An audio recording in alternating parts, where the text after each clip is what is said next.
Hi. ఈ మధ్య నాకు ఒక కొత్త ఫ్రెండ్ దొరికింది, ఒక అమ్మాయి అనమాట. పాపం ఆ అమ్మాయి కష్టాలు చెప్పుకుంటుంటే భలే అనిపిస్తూ ఉంటుందన్నమాట.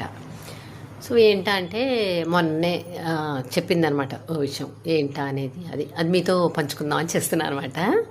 సో ఏంటంటే ఇంటి పేరు వాళ్ళకి ఆడపడుచులు ఉన్నారనమాట. సో పెళ్ళైన కొత్తలో వచ్చిన తర్వాత సరే కొత్త కదా అనుకుంటే అప్పుడు అరుస్తున్నారంటే అనుకోవచ్చు. ఎప్పుడు చూసినా ఏదో ఒక రకంగా గొడవలు పెడుతూ ఉంటారన్నమాట ఆడపడుచులు.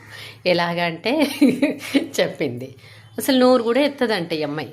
అలాంటిది మీ ఇంటి పేరు మార్చుకోవాలి, మా ఇంటి పేరు రావాలి, నువ్వు ఈ పేరు ఎందుకు పెట్టుకుంటున్నావు, నువ్వు ఇలా ఉండాలి అని. అసలు ఆ ఇంటి పేర్ల సమస్య కూడా లేదు, అసలు ఆ టాపిక్ కూడా కావాలని రెచ్చగొట్టి మొగుడు చేత కొట్టించి పాపం నిజంగా అమ్మాయి చెప్తుంటే భలే అనిపించింది. ఇంత చేస్తే ఆ అమ్మాయి కూడా అమ్మాయి ఏమన్నా ఇప్పుడు వాళ్ళు ఏమన్నా మారారా? ఇప్పుడు మనకి చెప్తున్నారు, అదే మనం అంటే ఇట్ మీన్స్ అమ్మాయికి మా ఫ్రెండ్కి చెప్తున్నారు ఇలా ఇల్లు పేరు ఇలా ఉండాలి అలా ఉండాలని చెప్పారు కదా. సో అలా చెప్పినప్పుడు వాళ్ళన్నా చేంజ్ అవ్వాలి కదా. ఇప్పుడు ఇన్ని మాట్లాడు వాళ్ళైతే ఈవెన్ వాళ్ళ ఆధార్ కార్డ్ కానీ పాన్ కార్డ్ కానీ లేకపోతే పాస్పోర్ట్ అన్నీ మళ్ళీ అవే అన్నమాట.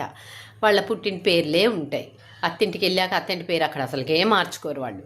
సో ఈవెన్ ఉంటాయి కదా సోషల్ మీడియాలో కూడా ఫేస్బుక్, ట్విట్టరు, యూట్యూబ్ కానీ ఇన్స్టా కానీ అసలు ఇంక వాళ్ళు అసలు అంటే అవే ఉంటాయట వాళ్ళ పేర్లు కానీ ఈ అమ్మాయిని ఎంత ఇబ్బంది పెడతారటంటే పాపం నిజంగా దొరికింది కనిపించింది ఏమంటే ఏదో ఒక గొడవ పెట్టించి వాళ్ళ అమ్మాయి వాళ్ళ ఆయన చేత తిట్టించండి. ఈ ఆడబడిచికి మనశ్శాంతి ఉండదనమాట.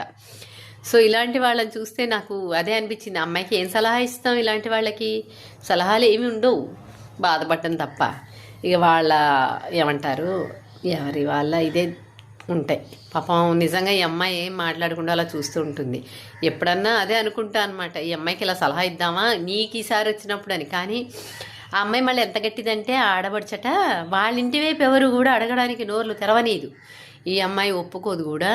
అక్కడ అలా పాపం అడిగేవాళ్ళు కూడా ఉండరట. అలాగా ఈ అమ్మాయికి వచ్చేసరికల్లా ఇదే కష్టాలు పాపం.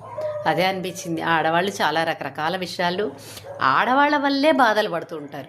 మనం అనుకుంటాం మగవాళ్ళు తర్వాత సంగతి, ముందు ఇంట్లో ఉండే ఆడవాళ్ళ వల్లే మనకి ఎక్కువ కష్టాలు. ఓకేనా, బాయ్.